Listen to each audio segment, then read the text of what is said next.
Good afternoon, I'm Stephen Carruthers from the Dundee University Review of the Arts, and I'm with Joe Douglas, the Associate Artistic Director of Dundee Rep Theatre. Hello. Hi there.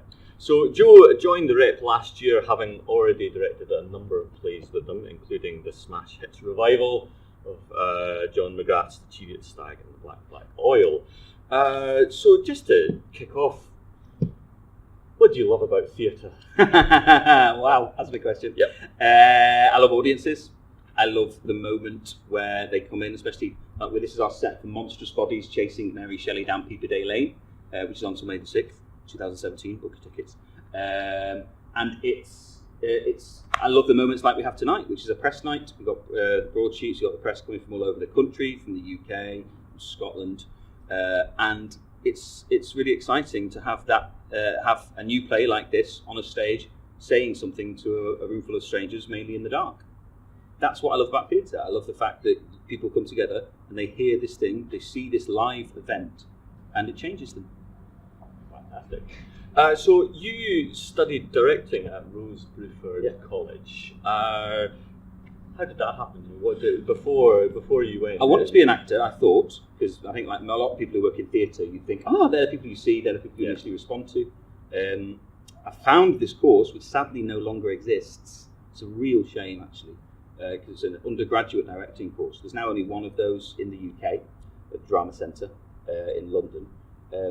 Most of them have been moved to a master's level training, which to some extent makes sense. But Rose Bruford still doesn't have a director training, which is a real tragedy, actually. And because it was an extraordinary course, and myself graduated from it. Tom Sutherland, who's now running a theatre at Charing Cross in London, graduated from it. Elizabeth Newman, who's running the Bolton Octagon, she graduated from it. The person who's running, there's other artist directors who've come out of it, and it's quite a short-lived course that kind of lasted from the mid-90s to the mid-noughties, I'd say.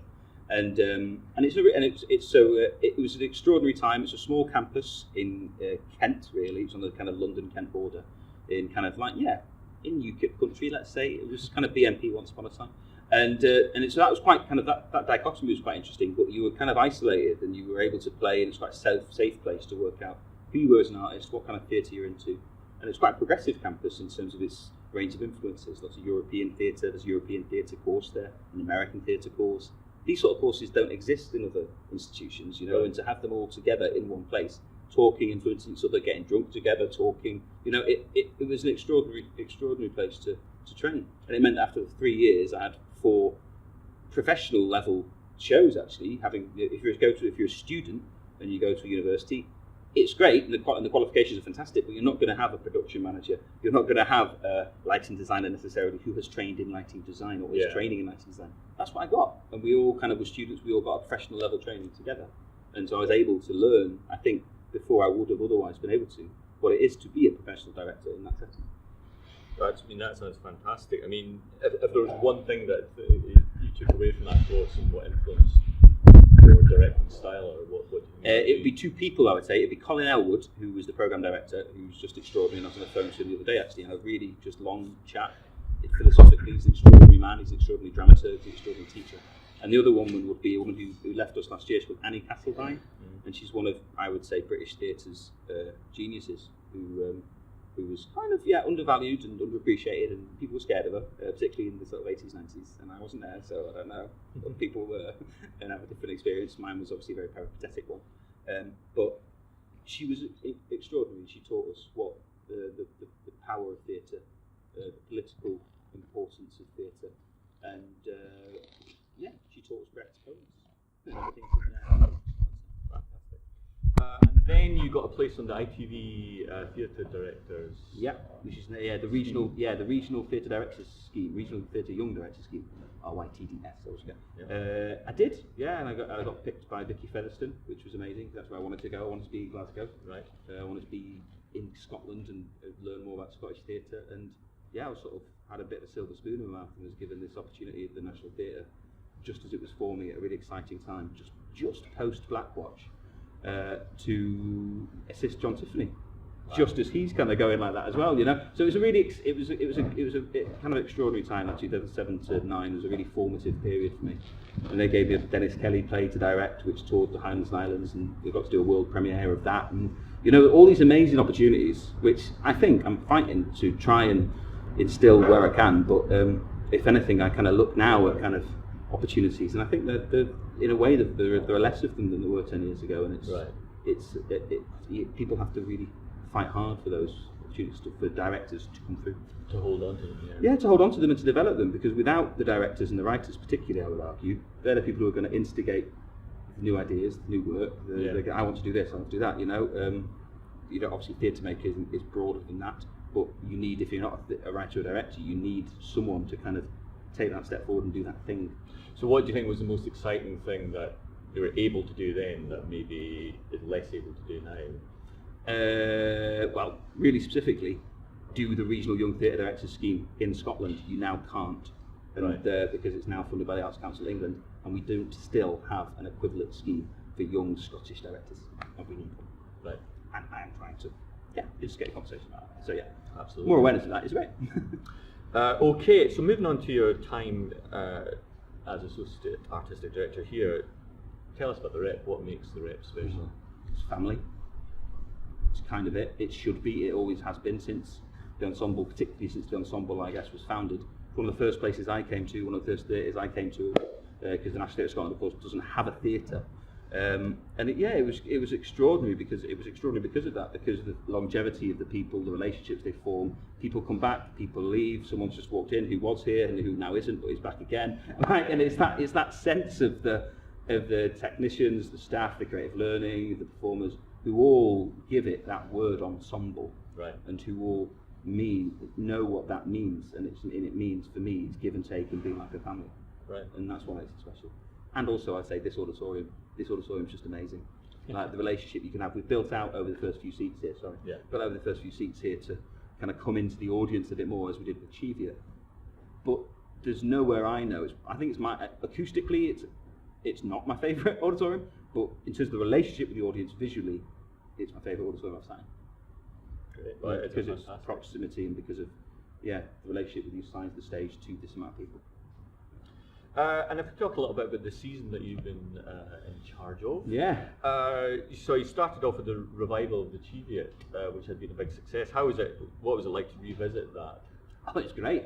Obviously, we had made one big change, which we didn't have people sitting at tables on the stage. Right. That was a shame. But what was great was that we were able to create it in a kind of touring version, keep the ethos, I think, and keep the sense of what we'd made a year before, and of what I hope is in homage and kind of to the original, and feels very much part of that original play and original production, and take it out to massive theatres. Yeah. And we took it. I was really surprised that of all of the places, the one that surprised me, I think, and the cast would say the same, is Aberdeen. All right. His Majesty's. Obviously, we knew it would be very pertinent there with the oil, the global downturn in oil price, and all of the repercussions and the real pain that people are feeling as a result of that, and especially around there. But the audience response was incredible. Right. It was so personal. Donald Trump was personal. We put Donald Trump in this year as well. And so there's that sense of when it said, it comes up, make Balmedy great again, or Balmedy, wherever you're from, in the way you say it, projected above the stage. They just erupted, and I've never actually felt a kind of eruption, apart from a football match, I would say. Yeah. That sense of wow, and the flames coming up. They were angry, and that was really exciting. And to give that kind of a moment of venting for that. What you want, of course, is for that to translate into action. Maybe it has, I don't know, we'll see. We're going into another general election campaign. Obviously, it's an exciting time politically everywhere. Yeah. But you felt that touring around Scotland was the most, and it was important. And we are hoping, and I don't think I'm speaking out of turn. There's still a hope to take it out on a more small scale tour to some of those venues that the original went to. And I think that play needs to be heard in those communities in a more direct way, so they don't have to come to Inverness, to Aberdeen, to Glasgow to experience it. Fantastic. And then, since the new year, it's been the Stars and Stripes season here. What was the thinking behind that? Well, you've obviously already mentioned Donald Trump. Well, Donald Trump, he sort of started it, and he sort of inspired it as well. Yeah. I wanted to do Death of a Salesman, particularly because I wanted to see Billy Mack play Willy Loman. Right. And then, as I was thinking around it, the rest of the ensemble cast itself really beautifully. And you start thinking about Billy Mack's Willy Loman, you start thinking about Irene's Linda, or you start thinking about Ewan's Biff, and it all unfolded really naturally from there. And it's a play I've wanted to do for nearly 20 years. When I first found it, it's extraordinary. And I've always wanted to explore it in a way which breaks the naturalism of it, because I've only ever seen more naturalistic productions of it, and that's always frustrated me. So I wanted to see a version that was different. So we started with that, and then we've got this, Monstrous Bodies. So it's very much set in Dundee, and it goes from Dundee to America. We're also finishing off with the Brecht play Arturo Ui, which is set in Chicago kind of gangster story. And all of those stories, I think, speak very much to Donald Trump, and to him and his administration, and the influence of the troubling kind of rhetoric and that has shifted to the right, the fascist rhetoric, I would argue, from some quarters. Not quite yet here, but things are kind of brewing, and political rhetoric has shifted, and that's scary. Actually, I think. Daily Mail headline from the other day. Well, you start thinking about the Daily Mail and blah blah blah, and I think theatre has to respond. And it's something Vicky Featherstone taught me when I was at National Theatre of Scotland, to go back to that time. Programme as late as you can, and you stand the best chance of being relevant. And it's true. Like, we woke up the morning after Donald Trump had been made president, and I was reading Arturo Ui, and I was like, yeah, this is the play we need to do. And our production manager at the time, Niels Den Hertog, said, you know what play we need to do? And I was like, I'm reading it! And we both had this exact same moment. Right. And for me as an artistic director, you have to respond. But if you're just going to sit there and say, I want to do this play, you limit yourself. Yeah. You have to, I think there's a sense that you have to build a consensus and take people with you. And as soon as you start hearing that from other parts of the organisation, you go, maybe that is the right play for this moment, Yeah. And then the American theme kind of really started to unfurl itself and become quite exciting, actually. And it has proved to be thus, and I hope people think the same about this one, because it is a play that speaks absolutely against his quotes on a videotape from 20 years ago, which have now been popularised. Yeah. And it's very defiant, and it's a process which is led by women, which is still so uncommon, actually, in theatre, despite our liberal ethos. And it's a show that talks about those initial founding values of liberty in America. And what does liberty mean?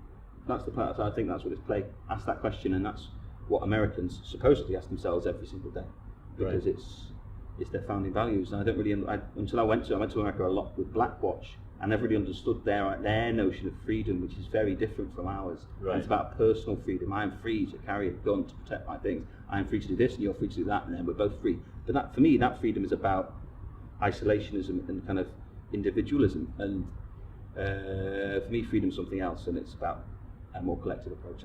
Right. Well, you were talking about Monstrous Bodies there. How's it been working on a new piece of writing and working with Poor Boy? Very exciting. Yeah, I mean, it's Sandy Thompson's baby. It's Sandy Thompson's process. She's been driving it forward. The extraordinary designer Natasha Jenkins, the extraordinary assistant director Jen Bates, the extraordinary choreographer Emma Jane Park, all the creative team.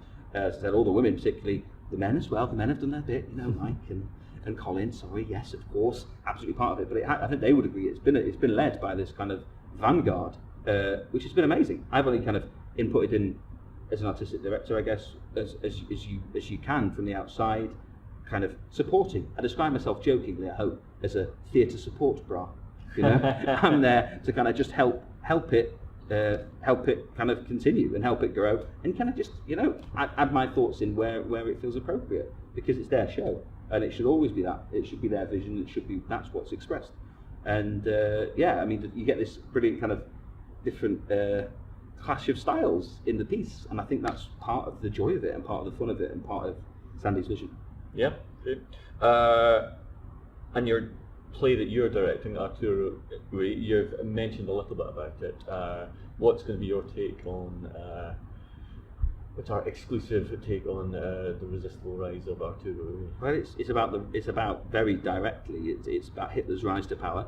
It shows step by step how he did it through this story of Chicago gangsters. It's all written in verse, which is beautiful, beautiful verse, which has been translated, well, not translated, but adapted by the Scottish playwright Alistair Beaton, who's not often performed up here, but he's extremely skilled. He's quite big down south. It'll be a bit Cheviot-y, I guess, in the way that Cheviot was a bit Brechtian, so it kind of one informs the other. It is my first Brecht play I've directed. I think it's one of his most accessible. It was never performed during his lifetime, actually, so it feels it's quite a late play, so it feels like one which is very coherent. Obviously it follows a narrative which is true, but he's dramatised it really succinctly. There's an amazing scene where Hitler goes to visit an actor and talks to an actor about his performance, not Hitler, Arturo Ui goes to visit an actor, and that is something that Hitler did, right. you know? So there's this sense of the performance, the performativity, which I hope to kind of explore. There'll be music, there'll be live music. We've invited the brilliant performer Brian O'Sullivan to join us for this one. He's first time he's performed here. He's a brilliant pianist. He's also going to be musical director of it, and he's going to play Arturo Ui. So I like that idea of people dancing to Arturo Ui's tune, and that kind of honky-tonk kind of the sort of jazzy piano with the music that some of the rest of the ensemble will play will kind of really influence that show, I hope. That sounds incredible. And you're taking that out Down around. Community. It's part of our community tour. It'll also be on stage here, so we're going to perform it on the stage. So it will be reduced capacity. So if you want to see it, I suggest booking soon because it'll only be 120 seats a night. That's partly to do with the staging. It's in the transverse, so it's on either side. So the audience will be on either side, but that's to do with the politics of it. It's to do with the oppositional stories that take place in the play. So that's partly why we've chosen to stage it in this way. So it's really important to the actual piece that it's staged like that, I think, and that's how it will be in all the community centres and village halls that we visit as well. Fantastic. And how? So do you think that's another important part of the ethos, the community? It's totally. Tour. Every theatre needs to be rooted in its community. What's the point of it otherwise? Right. Fantastic. And we'll have to be wrapping up soon, but talking about your future, you wrote and starred in a play Educating Ronnie. Yeah. Have you any plans to write any more yourself? Or? It's funny, I've got an idea brewing. I would quite like to. It would also be about economics, I guess, in the way that one was about kind of my personal economics or my lack thereof, in a story about giving charitable money, though it's not to a charity, to somebody else. So yeah, I think I have got an idea for another show that I would like to perform, and partly as I'm finishing up here after this season on a full-time basis, I'm hoping actually one of the things I'm hoping for, amidst two children, is to try and explore writing and possibly performing my own work again a little bit more. So yeah, I guess having directed quite a lot over this last year, it's quite nice to be able to look at a different side of our practice and try and see if there's more work to be done there. Yeah, but you're going to be continuing freelance directing. Absolutely, yeah. And so what projects are you? Imminently, I've got a play coming up at the Fringe at the Edinburgh Festival this year. It's called Stand By. It's by Adam McNamara. He's from Dundee. He's an actor who was a police officer, who is now an actor, and he's also written this extraordinary play. So and because he was a cop, it's got this great authenticity of voice, and it's that's going to be going on at the Fringe. It's also going to Scottish tour, so you might just see it at Dundee Rep as well in the autumn. Fantastic. And I'm quite excited about that one because we're doing something with earpieces in that show. So the audience are all going to be given a single earpiece, right. And the radio transmissions from the narrative are going to be carried through there. So we're going to really mess with people's sense of sound. And I think that might never have been done. So I'm quite excited because that's because you don't often get to do something which is new. I'm pretty sure it's not done. So that sounds great. I hope it'll work. How do you feel about the future of theatre in Scotland? Generally, I mean, what's good about it? What needs to be done differently? Jackie Wiley gives me hope. Yeah. I think as an appointment from within the Scottish theatre culture, that's very exciting. As someone who has championed different forms, that's exciting. As a young woman, particularly running our National Theatre, that's exciting. I'd say there's lots of young companies, lots of smaller companies that are kind of coming through.